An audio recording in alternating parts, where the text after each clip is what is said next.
Ruvita Krishna, and I am a QA/RA specialist at Starfish Medical. With the introduction of the new EU MDR regulations, businesses found themselves in a situation where they had to pivot and transition to a new quality management system and remediate a lot of their product files. During my career, I've worked with several businesses that have gone through this transition, and with the transition, I found a few common themes where successful businesses are able to easily adapt to the ever-changing regulatory environment. The first one is have a strong systems framework.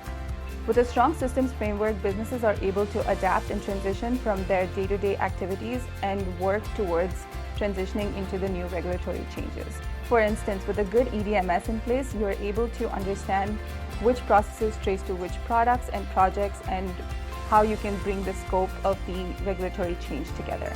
With a resource management system, you're able to understand who's available, whether you need to hire more temporary talent to bring this regulatory change into place, or more permanent employees to maintain this regulatory change. The second common theme across successful businesses is evaluating ongoing projects and understanding how you can implement the regulatory change within the projects instead of doing it as a completely separate project. For instance, if you have a project in more initial stages, it might be worth understanding whether you could implement your regulatory changes right now, put in more effort to do more testing for the project or more clinical studies, or if you need the project to be released quickly, you can push it out and then do another phase to incorporate the regulatory changes. The third most common theme across successful businesses adapting to the ever-changing regulatory environment is involving your regulatory leaders earlier on in the business decisions. Regulatory leaders are able to understand the difference between a published timeline and the lead times it takes to get there.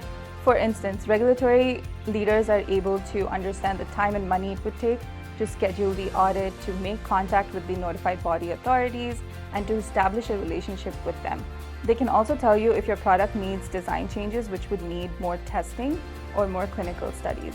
And this will help you understand the lead time it would take for your product to get to a stage where you can meet the regulations.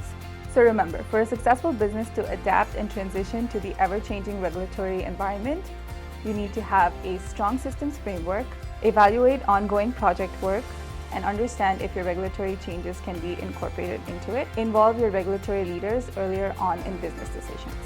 To learn more about this and other QA/RA subjects, visit our QA/RA blogs at starfishmedical.com.